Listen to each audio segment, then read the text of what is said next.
जना बिस्मिल्लाह करते हैं अल्लाह ताला के नाम से। देखिए जी, स्ट्रक्चरलिज्म का कॉन्सेप्ट वही वाला है जो हम पर्सपेक्टिव में स्टडी करते हैं, सही है, जिसको हम कहते हैं कंसेंसस स्ट्रक्चरलिज्म, फंक्शनलिज्म में आता है, जो सोशल ऑर्डर को सपोर्ट करते हैं, और वही एक कॉन्फ्लिक्ट स्ट्रक्चरलिज्म होता है जिसमें मार्क्सिज्म, फेमिनिज्म वगैरह आता है, ठीक है।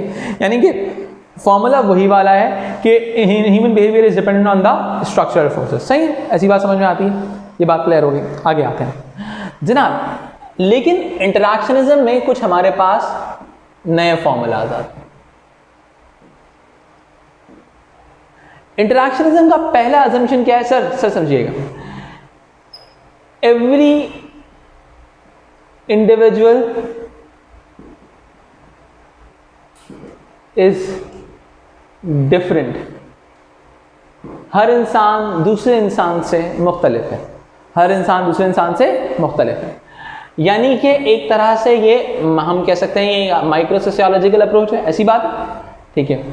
अब जब हर इंसान दूसरे इंसान से डिफरेंट होगा तो हर इंसान हर सिनेरियो को डिफरेंट तरीके से स्टडी करेगा, हर इंसान दूसरे सिनेरियो को डिफरेंट तरीके से स्टडी करेगा। यानी कि लेट्स सपोज एक इंसान कहेगा ये सिनेरियो डिफरेंट है और दूसरा इंसान कहेगा एक सिनेरियो डिफरेंट है, ऐसी बात है। यानी कि every individual read similar scenario और हैव डिफरेंट assumptions, ऐसी ही बात है, हर इंसान सिमिलर सिनेरियो में डिफरेंट assumptions रखेगा, ऐसी बात है, ठीक है। हम इसी कॉन्सेप्ट को स्टडी करते हैं अपनी तीन चीज़ों के अंदर। देखो मेरी बात सुनो, पहले ये लोग हर चीज़ को क्वालिटेटिव स्टडी करते हैं, क्या कहते हैं, सब्जेक्टिव मीनिंग की बात करते हैं। किसकी बात करते हैं बेटा, सब्जेक्टिव मीनिंग। सब्जेक्टिव मीनिंग का मतलब होता है क्वालिटेटिव मीनिंग, क्वालिटेटिव मीनिंग, सही है। हर इंसान हर सिनेरियो के हवाले से क्वालिटेटिव मीनिंग्स रखता है। क्या रखता है, क्वालिटेटिव मीनिंग। क्वालिटेटिव मीनिंग्स का मतलब क्या होता है, सब्जेक्टिव, यानी कि हम किसी को क्वांटिफाई नहीं कर सकते, क्वांटिफाई नहीं कर सकते। हमने क्या कहा, पहले कहा एवरी इंडिविजुअल डिफरेंट, हर इंसान सब्जेक्टिव मीनिंग डिफरेंट रखता है, ऐसी बात है, ठीक है। अब इसमें आते हैं हमारे पास तीन कॉन्सेप्ट। पहला आता है एथनो, चल गई फेनोमेनोलॉजी समझ लो। पहला आता है फेनोमेनोलॉजी,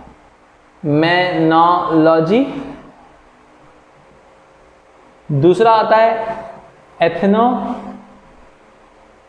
मेथडोलॉजी,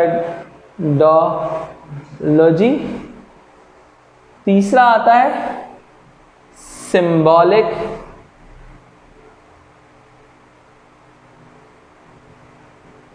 इंटरैक्शनिज्म।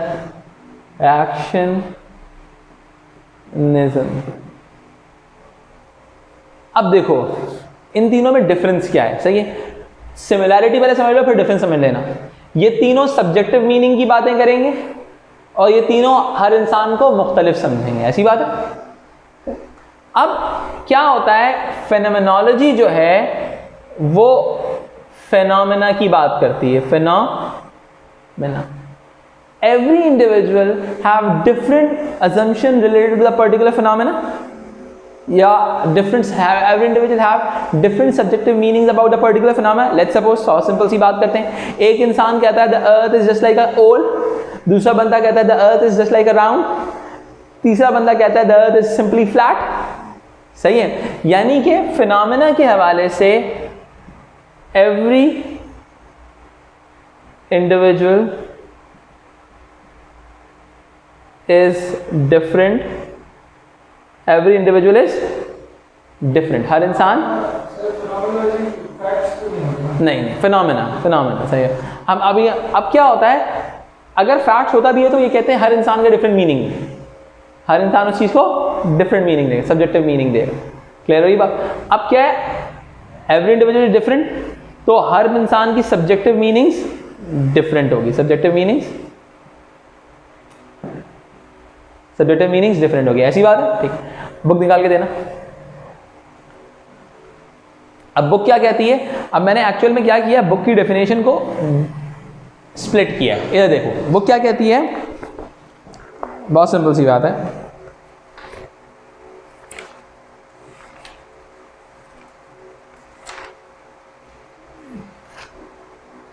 वो कहती है interactions approach that argues that the social world consist of phenomena whose meaning is both negotiated and interpreted through interaction, whose meaning is both negotiated and interpreted through interaction. यानी कि हर इंसान subjective meaning रखता है, सही है। अब subjective meaning को जानने के लिए आपको इंटरैक्शन करना पड़ेगा। मैं जब तक जानूंगा नहीं कि जब तक आपसे इंटरैक्शन नहीं करूंगा तो मैं आपकी सब्जेक्टिव मीनिंग नहीं जान सकता, बिकॉज सब्जेक्टिव मीनिंग जानना क्यों जरूरी है? Every individual is different phenomena. क्या है? फिनोमेना। क्लियर हुई बात? समझ आई बात? अब क्या है, अब क्या इंटरैक्शन करोगे तो सब्जेक्टिव मीनिंग पता चलेगी। सब्जेक्टिव मीनिंग पता चलेगी तो बिकॉज क्यों जानना जरूरी है? बिकॉज हर इंसान की सब्जेक्टिव मीनिंग पर्टिकुलर फिनोमेना के लिए डिफरेंट होगी। ऐसी बात है। सर आपको लगता है द अर्थ इज राउंड, मैं आपसे इंटरैक्ट करूंगा तो सब्जेक्टिव मीनिंग पता चलेगी। आपको लगता है द अर्थ इज फ्लैट, आपसे मैं इंटरैक्शन करूंगा तो ये बात मुझे पता चलेगी। ऐसी बात। देखो कॉमन ग्राउंड वाली, ये तो कॉमन ग्राउंड पर बात ही नहीं करते ना, ये तो मैक्रो सोशियोलॉजिकल अप्रोच की बात ही नहीं कर रहे। ये तो मैक्रो यानी कि कॉमन ग्राउंड को तो ये निग्लेक्ट कर देते हैं ना। कॉमन ग्राउंड को डिटर्मिनिज्म फॉलो कर रहा है, स्ट्रक्चरलिज्म सब फॉलो कर रहा है, सही है। ये कॉमन ग्राउंड को तो वहीं पे किल कर देते, सही है। समझ आई बात? Because common ground is all about the idea of determinism, am I right? The common ground is all about the idea of determinism. Why is this so? The reason is very simple, because determinism is all about once you study the structure, you study the whole society. But here, you assume this thing, every individual is based on the idea of free will.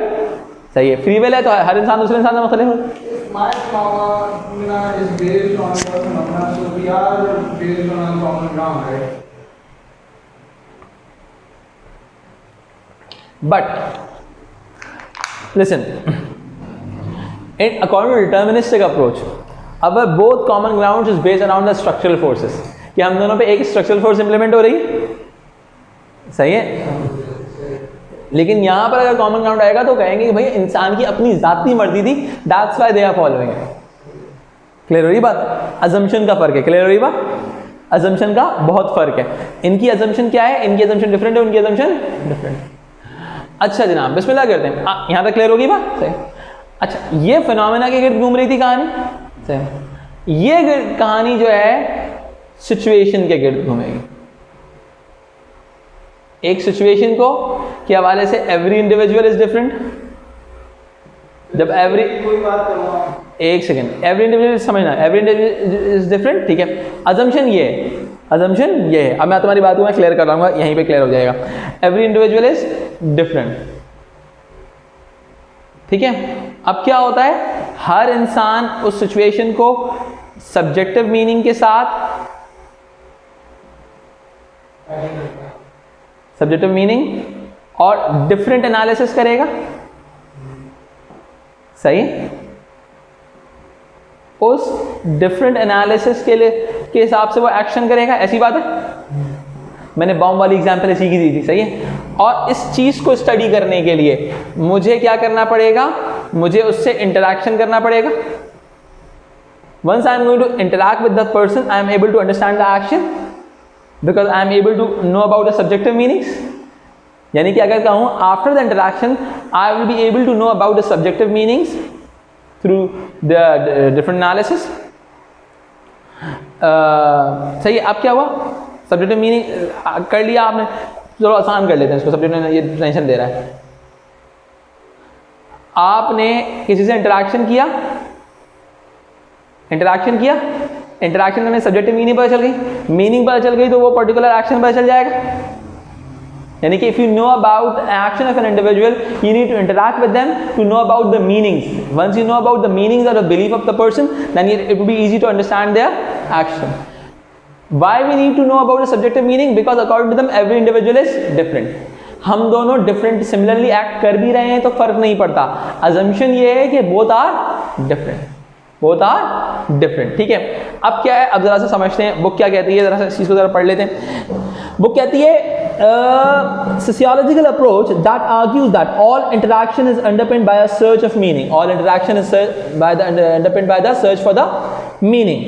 If we can understand the meaning people give to a situation, we can understand their behavior in such situations. In this respect, it is possible to discover the nature of social order by disrupting it. ठीक है, यानी कि आप situation की study करनी है, यानी कि हाउ दे विल एक्ट, तो हमें क्या करना पड़ेगा, इंटरैक्शन करना पड़ेगा. कोई मसला, चेंज फॉर्मूला वही चल रहा है, यहाँ पे फिनोमेना था, यहाँ पे सिचुएशन हो गया.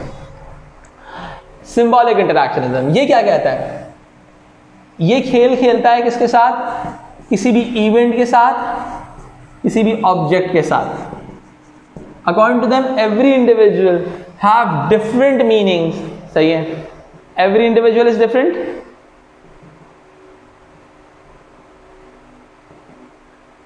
Different. Every individual is different. सही है. So every individual have different meanings. Once every individual is different, so every individual has different meanings. और subjective meanings. For what, subjective meanings होंगी किसके हवाले से, इवेंट या ऑब्जेक्ट के हवाले से. Once I am going to interact with them, जब मैं उनसे इंटरैक्शन करूंगा तो I will be able to know about the different meanings. अब यहाँ से पढ़ना करूँ, once I am going for the interaction I will be able to know about the different meaning और subjective meanings. Then because every individual is different, so the meaning of every event or object is different for both two individuals. Getting the point? Let's suppose for me Basant is a celebration of spring, for some people is a celebration of death. लोग मर जाते हैं इसके अंदर बहुत सारे. Clear रही बात, यानी कि एक इवेंट के बहुत सारे मीनिंग्स एग्जिस्ट कर सकते हैं. ठीक है, अब जरा सा बुक से पढ़ते हैं इस चीज को. बुक क्या कहती है, interaction is perspective that analysis society and situations in terms of the subjective meanings people impose on objects, events and behaviour. यानी कि subjective meaning on objects, events and behaviour. ठीक है, अच्छा यहाँ तक क्लियर होती है बात, समझ. अच्छा, इसके अंदर एक कॉन्सेप्ट आता है, over socialise conception of man. Over socialise conception of man. अब जरा पढ़ते हैं. रॉन्ग की थ्योरी है.